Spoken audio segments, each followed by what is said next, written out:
Olá pessoal, tudo bem? Hoje a gente vai estar mostrando aqui para vocês o caso que aconteceu na semana passada na empresa Prosegur, que é uma empresa de transporte de valores monetários mundialmente conhecida, né? Ela tem tem uma sede na Europa, na Espanha, né? Onde fica a sua matriz, e tem suas filiais espalhadas, né? Seus centros de comando de operação espalhados no mundo inteiro, né? A Prosegur, no dia 27, ela sofreu um ataque de ransomware, né? E desde então ela tem trabalhado até o dia 29, tem trabalhado aí na parte de suas recuperações. Então a gente vai mostrar aqui, eu vou estar mostrando aqui alguns dados, algumas fontes, porque o que a gente a gente tem que levar de lição, né? Quais são as lições que a gente vai ter que levar com relação a esse incidente da Prosegur para o Brasil, né? Então, esse caso não é um caso isolado, né? Que ele repercutiu de uma maneira bem grande nas mídias sociais, mas é um caso que a gente tem que observar muito bem, especialmente para o Brasil e para o ano que vem, porque o Brasil ele está passando por um momento importante na sua legislação no que condiz à questão de privacidade de dados, né, proteção e privacidade de dados, com a ativação da LGPD para agosto de 2020. Né? Então tem muitos processos, tem muitas coisas que os administradores de segurança da informação e mesmo o Departamento de Proteção de Privacidade, né, eles vão ter que criar aí mecanismos para que possa estar mitigando essas falhas, para que não possa estar ocorrendo. Então, algumas lições com relação à questão da Prosegur. Eu vou mostrar para vocês que são coisas, inclusive, que têm se repetido ano a ano, as mesmas informações, né, pelas principais entidades que fazem parte de segurança de dados.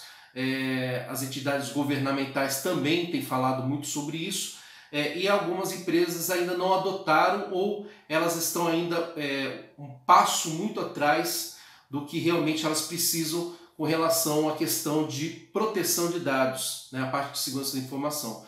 Então tem muitas coisas aí que a gente vai estar analisando. Então vamos começar primeiro observando aqui, né, no slide aqui, a questão da Prosegur, né?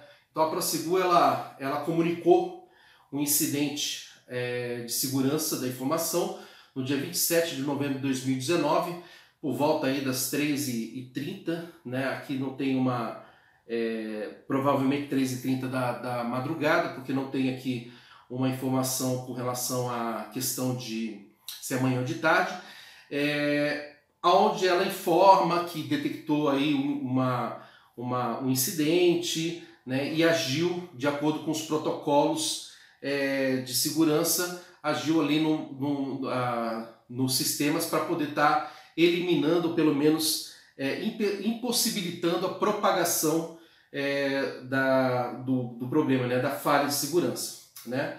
E algum tempo depois ela soltou uma nota também referente à questão de ter identificado, isso foi no dia seguinte, no dia 28, né, onde ela informa, e aí inclusive ela já faz o relatório de incidente, ela coloca também em português, né? A Europa tem lá Portugal, e também acabou vindo aqui para o Brasil, porque a Prosegur também atua diretamente aqui no Brasil. Então no dia 28 de novembro ela lançou a informação, no dia 27 ela informa, né, tem aqui do lado esquerdo aqui, ela informa que ela detectou que o ataque ele foi proveniente de um ransomware do tipo Ryuk, né, onde ele normalmente faz os seus ataques através de protocolos RDPs. A gente vai ver isso também no quadro à frente, tá? E no dia 28 ela faz um relatório um pouco mais completo, né, onde ela informa que fez a identificação da fonte de incidente, na quarta-feira, no dia 27, que o ransomware Ryuk foi totalmente contido, né, implantado aí os controles mitigatórios necessários para poder estar inoperando aí a propagação desse malware, né, desse ransomware, e ela ainda estava em processos de continuidade com relação à recuperação dos seus dados, né? Hoje nós estamos no dia 2 de dezembro, eu dei uma acessada no site da Prosegur aqui do Brasil. O site ele se encontra indisponível ainda, eles têm uma informação dizendo que o site ele vai voltar a operar em breve, né? Então tem uma informação que o site está fora, tá? Então por enquanto ainda nem todos os sistemas estão operando. Então voltando aqui na informação, ele fala também que foram feitas algumas investigações, né, para avaliar os processos de contenção, de recuperação, e a Prosegur está estabelecendo uma equipe com várias pessoas, né, multidisciplinar, para fazer alguma análise e avaliação do seu ambiente. Tá? Então, esse é o primeiro ponto. No dia 29, né, eles comunicaram também através do Twitter que eles ainda estavam no processo. Por isso que eu falei para vocês que na data de hoje ainda, o site da Prosegur no Brasil ele ainda continua indisponível, com uma mensagem dizendo que em breve eles estarão ativos novamente. Aí nós temos aqui algumas informações, tá? Porque naquele relatório que a empresa, que a Prosegur, ela informou, ela não disse exatamente o que ela fez, né? Mas algumas fontes acabaram pegando aí informações a respeito do procedimento que eles adotaram para fazer mitigar, eliminar a propagação do malware para dentro de todos os servidores, né? Então a Convergência Digital ela informou que a Prosegur ela fez o procedimento de desligar todos os servidores, né? Desligar todos os servidores ele não é um procedimento padrão, né? Que a agência, no caso aqui, que controla a Espanha, né? No caso ali a EPD, ela não determina que é obrigatório que todos os servidores sejam desligados, né? Isso fica por conta aí da empresa que está tendo esse problema. Mas a Prosegur, quando ela adotou esse procedimento, ela acabou fazendo o quê? Isolando e bloqueando aí a propagação do ransomware, do Ryuk, né? E isso resolveu, pelo menos dentro do dia 27 e 28, parece ter resolvido aí o problema deles. Então esse foi o procedimento que eles adotaram, né, para poder parar com a propagação do ransomware. Então eles fizeram aí o seu desligamento de todos os servidores que foram afetados e que também não foram afetados, para que eles pudessem estar colocando. A gente vai ver que a CERT nos Estados Unidos ela até fala sobre esse tipo de situação e esse tipo de procedimento, né? Então, muito provavelmente ali a Prosegur ela adotou esse procedimento, essa recomendação que a CERT americana ela já tinha divulgado, né, no relatório dela, e eles colocaram isso dentro dos protocolos de contingenciamento deles, de disaster recovery deles, né? Então essa foi a primeira parte. Aí voltando aqui no slide, a gente tem aqui uma informação, né, a respeito aí do ransomware, né, qual foi a data, né, a data que foi identificado o ransomware no mundo, o primeiro ataque. Não, o primeiro ataque ele aconteceu em 2005, 2006, na União Soviética, na Rússia, né? E a Trend Micro ela fez um relatório em 14 de março de 2006, informando de um novo ransomware recentemente descoberto, né? Onde ele fazia aí uma cobrança no valor de 300 dólares, $300, né? No valor aí para poder fazer aí a recuperação dos dados, né? No valor específico aí para poder fazer a recuperação dos dados. E esse foi o primeiro sinal de que havia uma coisa diferente no mundo, né? Em 2005, 2006 a gente viu esse primeiro contato com o ransomware, né? Então não é uma coisa nova. Ele fazia o mesmo processo, né? Porque todo ransomware ele tem uma característica que é criptografar os arquivos. Então ele criptografa ali os arquivos que ele encontra, que ele determina, e aí ele vai trabalhando. E como é que ele surgiu, quando que ele surgiu, né? Então existem algumas informações sobre um novo ransomware, um novo malware encontrado aí em 2006. Né? A gente sabe que em 2005, 2006 houve um primeiro ataque, né, de ransomware na União Soviética, na Rússia, né? E a Trend Micro tinha lançado aí em 14 de março de 2006 um relatório falando sobre as características desse ransomware, o quanto que ele cobrava, o modo operante dele, né? E aí ela passou essa informação dentro desse relatório. O próximo slide aqui da Sophos Labs, né? A gente tem aqui uma linha de tempo, né? Aonde a gente pode estar observando alguns dos principais ransomware que apareceram, né, nas mídias, que foram detectados, que tiveram uma importância, né, se assim a gente pode dizer, dentro do contexto aí de segurança da informação. Né? Então a gente tem uma linha do tempo desde 1989, com os trojans Wides Trojan, né, que infectava os discos, os disquetes, né, da época. E nós temos aí, passando por essa linha do tempo, né, alguns eventos aí. Nós temos o WannaCry, por exemplo, né, que foi em 2017, né, que foi o ransomware que mais afetou e que conseguiu de uma maneira muito rápida se espalhar no mundo inteiro, né, nas principais universidades, hospitais, e que parecia que iria acabar com a internet no mundo inteiro, né? Então, realmente o WannaCry ele teve uma importância muito grande porque ele mostrou para o mundo o quão frágil nós estávamos com relação à questão de segurança da informação, né? E aí nós temos na linha do tempo, nós temos em 2019 aí o surgimento de algumas variantes de ransomware, o GundCrab e o Review, né, que tem como ponto-alvo os provedores de serviços de TI.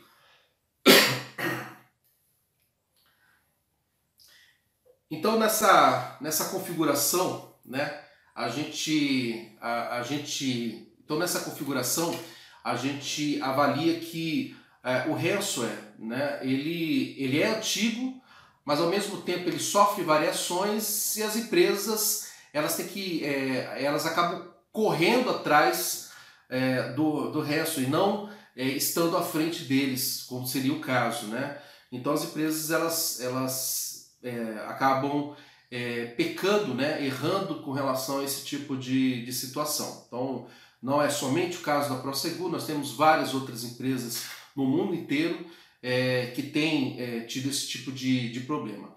E aí o que a gente está esperando aí para 2020, né? A gente em 2019 a gente teve aí alguns ataques, né? Muito mais crescente em alguns tipos de protocolos que a gente vai ver aqui agora, né, nesse próximo slide. Então, por exemplo, o Brasil em 2018 foi o segundo país com o maior número de ataques no mundo, né? É um número bastante alto se você for comparar com países como China, como Estados Unidos, como a própria União Europeia, né, com todos os países. Então a gente tem aí um número bastante alto com relação a isso.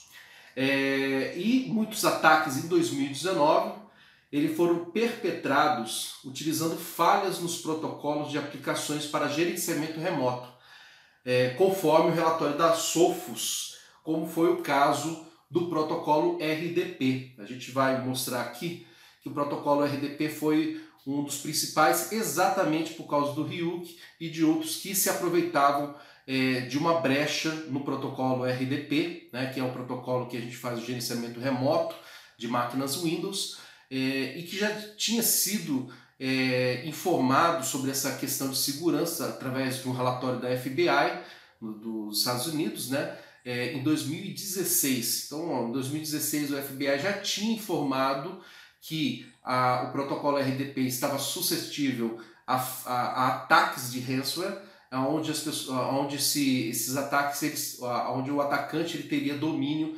sobre os servidores, sobre os hosts, né? Então já tinha esse tipo de informação. Um outro ponto aqui para a gente analisar são esses principais aqui, né? Então a gente tem aí, por exemplo, o Sansan, o primeiro aparecimento dele em 2015, né? Ele já atacava o protocolo RDP, né? O Dharma em 2016, o Matrix em 2016 também atacava o protocolo RDP e mais algumas vulnerabilidades do sistema operacional. O Bitpaymer RDP também e o Ryuk RDP, né? Então a gente está vendo aí que um dos pontos de vulnerabilidade para esse tipo de ransomware é exatamente o protocolo RDP. Então eles fazem um foco em cima desse protocolo, avalia se está disponível na internet e quando ele está disponível ele vai tentar todas as formas para poder fazer a invasão naquele host e executar um script, um processo ali dentro em um nível superior, privilegiado, para poder fazer a criptografia dos arquivos, né? Então tem esse relatório. Esse relatório faz parte, na verdade essa tabela faz parte do relatório da Sophos Lab, né? E a gente tem aí uma outra informação do que esperar de aumento com relação a ataques de ransomware, né? Então, uma outra preocupação é com relação ao retorno do WannaCry. Isso vem dentro do relatório da Sophos Lab, onde ele tem uma preocupação, porque o WannaCry foi o ransomware que mais afetou hosts, servidores, sistemas em um menor tempo, né? Então a Sophos ela acabou dentro do relatório dela fazendo uma preocupação com relação a isso, porque ele está morto, o WannaCry está morto, porém eles acreditam que o WannaCry ele possa voltar novamente devido a alguns bugs no código deles que foram inseridos durante o primeiro ataque que o WannaCry executou, né?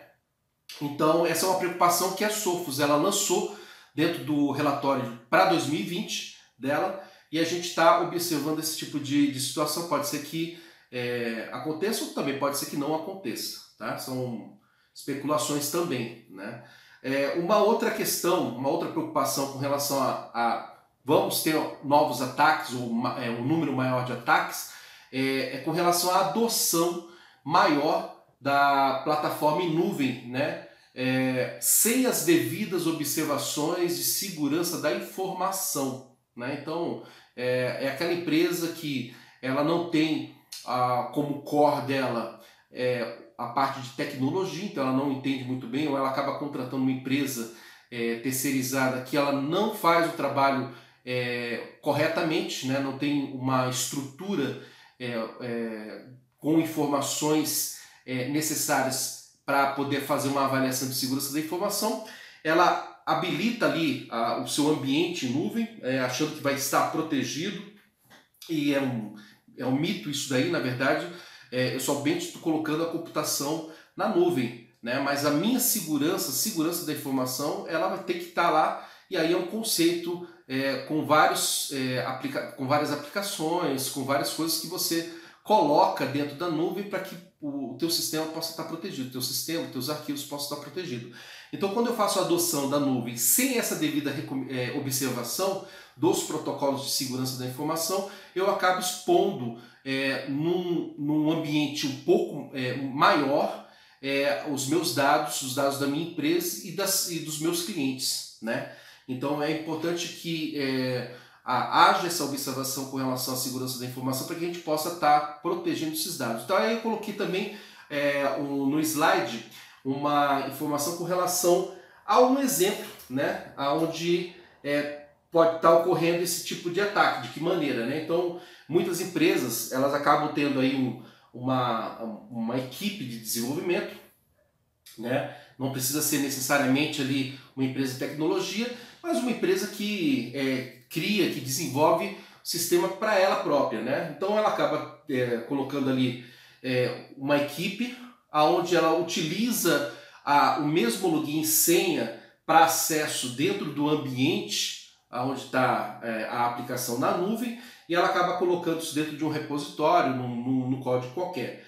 E aí, eventualmente, um desses analistas, um desses desenvolvedores tem o seu notebook, acaba indo para casa, ou ele involuntariamente, ou uma outra pessoa da sua própria residência acaba colocando ali dentro um aplicativo que tenha um código malicioso, né? Tem um código malicioso e acabe permitindo o acesso de um atacante até aquele repositório de senhas ou até aquela máquina, e a partir daquela máquina ele consiga pegar alguma informação com relação à senha, tá? Se o atacante entender o que ele está fazendo, se ele descobrir o que é aquilo, ele vai ter acesso a toda a infraestrutura que está na nuvem, e aí criar um script onde ele possa estar, por exemplo, executando um minerador, né, de Bitcoin, e aí está fazendo ali mineração no Bitcoin e criando uma API, criando um script para que quando a máquina chegue a 100%, ele automaticamente já suba, né, dentro da nuvem. A nuvem da Amazon, da Azure, ele permite esse tipo de conceito, permite que você crie já uma segunda máquina, e aí vai criando várias máquinas na medida que estiver aumentando o processamento para 100%.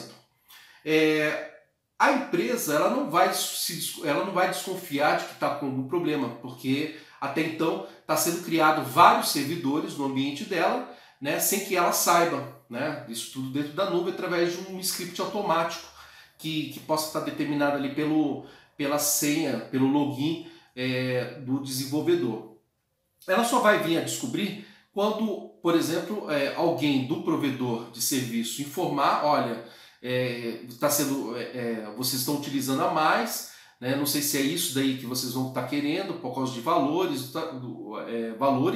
né? Ou no final do mês, quando eles receberem uma fatura que estiver informando ali que está tendo algum problema. Então, normalmente, se tiver um controle, um monitoramento por parte do provedor de serviço de TI, que normalmente existe, eles vão entrar em contato com a empresa para verificar se o processo é um processo normal, né? Se esses servidores que estão sendo criados a mais está sendo feito por parte de uma política da empresa, ou realmente o ambiente foi invadido e aí está sendo clonado novos servidores para poder fazer a parte de mineração de Bitcoin. Tá? Então esse aqui é um exemplo aí prático de como é que uma nuvem pode ficar exposta a um ataque de ransomware involuntariamente por uma equipe de trabalho. Tá? Uma outra coisa que a gente pode estar esperando aí com relação a esse aumento é com a entrada da LGPD, né? Que aqui no Brasil para agosto de 2020. Né? As empresas que sofrerem ataques de ransomware, elas têm que informar esses incidentes, né, para a ANPD, que é a Agência Nacional de Proteção de Dados no Brasil, que ainda não foi criada, mas que vai ser criada.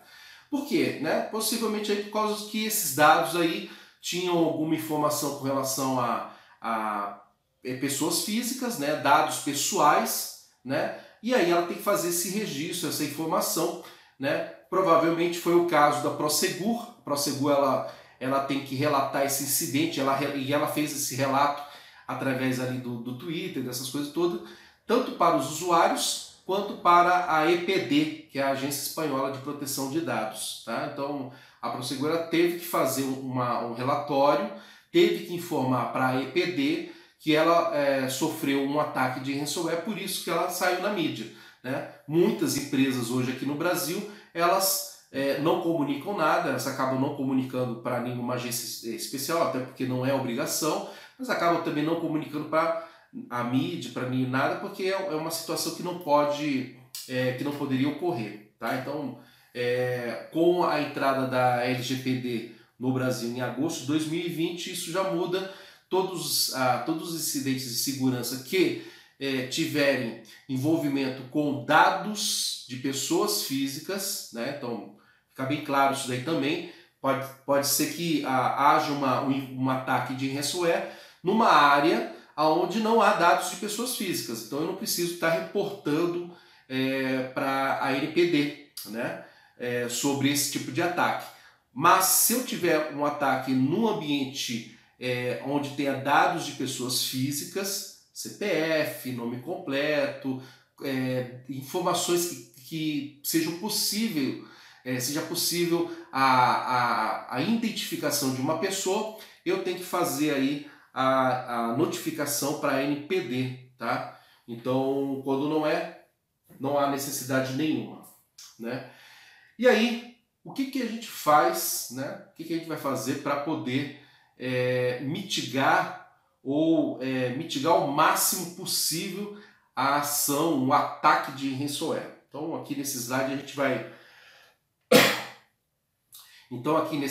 vai falar um pouquinho de alguns pontos, né, que foi a recomendação que a CERT americana ela fez através de um documento, tá, publicado, né, na internet, e que muito provavelmente a Prosegur tenha adotado ali um ponto ou outro deles, né, devido aí à questão de ter desligado todos os elementos da rede dele, né? Então, o primeiro caso aqui, como é que eu vou proteger meus dados da rede? Então, a CERT ela coloca ali, tem que fazer backups periódicos dos arquivos pessoais e corporativos. Cara, isso desde que as empresas passaram a criar arquivos que tenham informações importantes, que se ela perder, ela vai ter que reconstruir aquilo novamente. Backup sempre foi algo importante para dentro das empresas, né? Hoje, backup aí é um ponto principal. Tem várias formas de serem feitas, tem backup em disco, backup em fitas, LTOs, backup em nuvem. O importante é que você crie um processo de backup que ele seja eficaz para que no momento que houver algum tipo de perda de dados, eu consiga fazer a recuperação desses dados para dentro da minha empresa novamente, tá? O segundo ponto aqui é a questão de armazenamento dos backups em ambiente isolado da rede ou com maiores restrições para o acesso. O ransomware, ele, quando ele infecta, né, ele vai lá, infecta e ele vai tentando acessar todas as áreas de armazenamento, tá? Então, se eu tenho ali um backup que é local, naquele mesmo servidor, esse backup vai ser afetado, provavelmente vai ser afetado, né? Se eu tenho um backup em disco dentro da rede e esse disco ele é acessível pelo host, né, o backup ele vai estar comprometido também pelo ransomware. Então eu posso estar perdendo o backup. Então o backup ele está isolado na minha rede, eu pego eu faço o backup em fita e tiro a fita de dentro do ambiente, essa fita vai ficar fora desse ambiente, né, do acesso do host, ou eu tenho um sistema onde eu posso até fazer um backup em disco, né? Mas esse disco ele não é acessível pelo host, né? Por qualquer host. E ele é desconectado, eu posso fazer algum tipo de script de desconexão da mídia para evitar que esse disco ele fique acessível, ou algum tipo de restrição que limite as máquinas que vão fazer o acesso às informações. Então eu posso ter apenas um único sistema que faça esse tipo de acesso e não o host que vai me entregar. Eu simplesmente faço algum tipo de mecanismo de processo ali dentro dos meus sistemas, tá? E a outra questão aí é com relação a treinamento para as equipes, né? Então todas as equipes de trabalho, elas têm que ter treinamentos periódicos de segurança da informação. Esse treinamento, ele também ele é obrigatório, né? Ou ele faz parte do programa para quando você faz a implantação, né? Quando você faz ali a você coloca a empresa em condições de atuar junto com a LGPD aqui no Brasil. Então existe lá um processo interno onde você periodicamente tem que fazer treinamentos com as equipes de trabalho para a segurança da informação, né? Então, para o usuário poder entender quando que um e-mail é suspeito, por que não pode clicar em qualquer link, por que não pode acessar qualquer anexo de e-mail e por aí vai, tá? E aí, como evitar, né? Na verdade, como evitar a infecção por ransomware, né? Não existe fórmula mágica. Relatório da Sophos fala também que isso é uma coisa que é bastante difícil, né, de você trabalhar, evitar a infecção. Você vai acabar tendo algum tipo de contato, mas o importante ali é que você tenha o mínimo possível de área, né? Então, de área que possa estar possível, que possa ser possível aí a infecção do ransomware, né? Na verdade, a gente não quer nem isso daqui perto da gente. Mas vamos lá. Primeiro ponto importante que muita gente aqui no Brasil tem negligenciado é com relação à atualização dos sistemas operacionais e das aplicações. Não é somente dos sistemas operacionais, nós temos aplicações. Office, Adobe, Flash, que está morrendo aí. Qualquer aplicação dentro de uma estação de trabalho, ela é suscetível a ter um ponto de vulnerabilidade e aí ser passível aí de ser utilizada por um atacante, tá? Então, muita gente não tem feito a lição de casa com relação à questão de inventariar os seus sistemas operacionais, as suas aplicações. Isso aí tem contribuído bastante com relação à questão de ataques diretos nessas estações de trabalho ou nos hosts, nos servidores, tá? Então, o primeiro ponto aí importante é com relação a atualizações dos sistemas operacionais e aplicações. Segundo ponto aí são as restrições no acesso a links, sites e anexos de e-mails suspeitos, né? Então aí você tem várias formas de você criando essas restrições ou mesmo desenvolvendo para que o usuário também esteja mais ciente com relação ao que é um e-mail suspeito, um link suspeito. Então a primeira delas é com relação ao treinamento. No treinamento, o usuário já vai ter conhecimento necessário para entender se aquilo é algo suspeito ou não. O segundo é com relação a aplicações de controle de navegabilidade, aplicações de controle de e-mails, de spams, né? Então você pode estar usando um proxy, você pode estar usando aí um spam mail, qualquer coisa que faça um filtro, qualquer coisa que permita que eu faça uma verificação de reputação de site, que eu faça uma reputação de endereço IP, que eu possa fazer uma análise de IP reverso para identificar a origem de um e-mail, por exemplo, e aí eu saber se aquela informação, se aquele site ou se aquele e-mail, eles são de reputações boas, né? São confiáveis, né? Mesmo sendo confiáveis, desconfie sempre, porque o site ele pode estar o site de uma empresa uma empresa confiável, ele pode estar infectado e a empresa nem sabe disso e acaba propagando aí um vírus, um ransomware para os seus clientes. Esse foi um ponto que a Prosegur fez com relação a desligar todos os equipamentos dela. Por quê?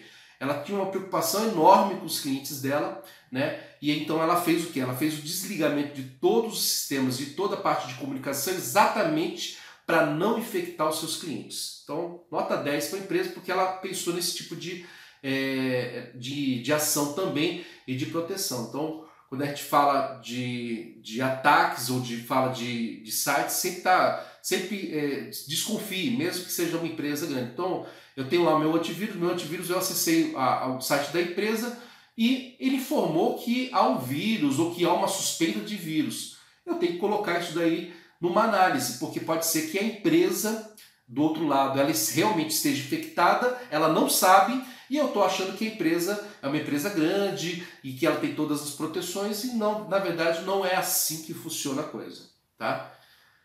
Terceiro ponto aí são o armazenamento das informações pessoais em local seguro. Então eu tenho minhas informações pessoais e aonde que vai ficar essas informações pessoais? Num lugar seguro. Eu quero manter isso daí numa área criptografada, num cofre de senhas, por exemplo. Eu não vou ter isso anotado na minha carteira ou atrás do meu cartão de crédito. Então eu tenho que colocar as minhas informações pessoais, né, senha, CPF, qualquer coisa importante, de repente em locais que eu considere seguro para evitar um possível acesso indevido a essas informações. Tá? É um pouquinho mais difícil, né, quando a gente fala de usuários comuns, mas é importante que cada um tome a sua devida ação com relação à proteção dos seus dados. Quarto ponto aí é a verificação dos remetentes de e-mail. Né? Pode ser que passe um e-mail pelo filtro, por alguma razão, eu tenho que identificar se aquele remetente é um remetente que eu já remetente de e-mail que eu já trabalho com ele há algum tempo, ou se é alguma coisa diferente que eu nunca vi e eu preciso desconfiar se aquele e-mail não pode ser um phishing e aí está me passando aí um ransomware. Né? Um outro ponto importante, né, também aí as pessoas não têm trabalhado muito com isso, é a atualização constante de informações sobre novas ameaças cibernéticas para ele próprio. Ele tem que se atualizar, a pessoa tem que se atualizar, seja ela um usuário comum, eu tenho que saber pelo menos o mínimo. O administrador de rede tem que saber o máximo de coisas. Então, atualize-se, né? Procure para os profissionais da área, estudem sempre, né? Então é importante que estude sempre.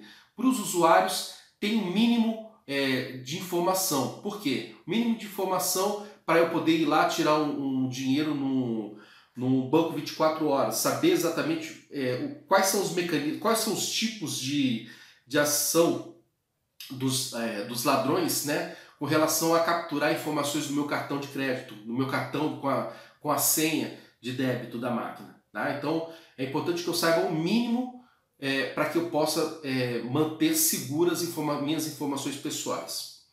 E por último, nessa parte aqui, usar e manter programas de segurança como antivírus, firewalls, filtros de e-mails e manter tudo isso daí atualizado para poder estar reduzindo esses acessos indevidos. A CERT ela fala só sobre isso, eu estou acrescentando, né, porque só de filtro de e-mail, firewall, não resolve. Né? A gente tem que colocar aí, por exemplo, como nós vimos lá naquela tabela lá de ransomware, eles estão acessando via RDP e muitos administradores mantêm seus acessos externos remotos pela internet, né, através do protocolo RDP. Tá? Então, para isso aí a gente precisa ter VPNs, tá? Então VPNs corporativas entre empresas para poder acessar aplicações ou mesmo para usuários que precisam acessar alguma aplicação da rede, mas externamente. Né? Então a VPN era o principal ponto aí de proteção com relação a questões de acesso a ambientes remotos. Firewalls de aplicação web, né? Então tem que ter firewalls de aplicação web para poder fazer uma avaliação, uma análise do tráfego, para saber se não é uma injeção de SQL, se não é alguém tentando roubar um dado do banco de dados, de alguma aplicação através das minhas aplicações que precisam estar liberadas para toda a internet. Então eu uso aí o OFF, né, que são os firewalls de aplicações de web, e IDS, IPS, né, no caso IPS aqui, para fazer todo o controle com relação ao tráfego. Então, viu alguma coisa suspeita, é um tráfego que tem um comportamento suspeito, eu vou lá e barro ele. Tem firewalls que fazem análise do tráfego, avaliando se a informação que está sendo passada ali na rede, no tráfego de rede, ele já tem uma característica de ransomware, né? Então, o que esse firewall vai fazer? Esse firewall vai bloquear esse tráfego e vai impedir que esse tráfego chegue na rede. Então, também temos esse tipo de aplicação para fazer o controle. Então, tudo que eu puder colocar de aplicação para fazer o controle para evitar infecções, eu tenho que utilizar, né? O ransomware, ele tem trabalhado muito com essa questão de inteligência artificial, né? Então tem criado comportamentos diferentes em cada momento. Então o que a gente tem que fazer? Nós temos que utilizar também softwares de antivírus, softwares de segurança que tenham inteligência artificial incluída neles para poder fazer uma avaliação desse comportamento que está sendo dado dentro do tráfego de rede. Tá? Então, essa é uma peça importantíssima. Para a gente poder vencer, para que nós possamos estar à frente agora do cybercrime, né? Desses ataques cibernéticos, nós temos que utilizar a inteligência artificial também, né? Para que o sistema possa estar à frente, entender de uma maneira muito mais rápida e sem a necessidade de qualquer tipo de vacina, patch de segurança, ele entender que aquele comportamento ele é um comportamento de um ataque, seja ele de ransomware, de malwares, de vírus em geral ou qualquer outro tipo de ataque. Então a inteligência artificial tem que estar à frente desses componentes de segurança também. Tá? Uma vez eu ouvi um palestrante falar bem assim, né? Enquanto que o cybercrime ele possui milhões, né, muito dinheiro à disposição para que eles possam estar construindo, criando, desenvolvendo novos vírus, novos métodos de ataque, as empresas corporativas elas brigam para ter um orçamento anual. Então os orçamentos delas são enxutos, né, são de milhares de reais, milhares de dólares, então elas estão bem abaixo do orçamento que o cybercrime possui. Então, como é que você quer estar à frente do cybercrime, né? Se você não tem um orçamento gigante como eles têm, né? Então, nós temos que estar à frente delas, a gente só consegue estar à frente delas com inteligência. Tá? Então, esse é o ponto importante. E aí, como é que eu respondo a uma infecção por ransomware? Né? Então, o relatório da SET ele fala assim, olha, o que você vai fazer se acontecer uma infecção por ransomware? A CERT ela fala, isole o ambiente infectado, foi o que a Prosegur fez. Desligue outros computadores e dispositivos, mesmo que não esteja infectado, foi o que a Prosegur fez. Tá? E proteja seus backups. Proteger seus backups é a coisa mais importante, porque é através deles que vocês vão fazer a recuperação dos dados. Tá? E o que eu faço se o meu computador estiver infectado por ransomware? Não tem muito o que fazer. Você vai ter que recuperar os dados através dos seus backups, né? Mas eles colocam aqui algumas coisas, como por exemplo, a organização fazer uma denúncia do incidente de ransomware ao helpdesk, ao escritório de segurança, né? No caso aí da Europa, se forem dados pessoais, ele tem que fazer o relatório, a notificação para as agências de proteção de dados respectivas, né, de cada país, né? E para todos os usuários no geral, tem que fazer a alteração das senhas e depois fazer depois que o ransomware tiver sido removido, né, através de algum software de limpeza, algum antivírus, normalmente o ransomware já é eliminado dessa forma, você fazer a recuperação dos dados aí pelo teu backup, tá?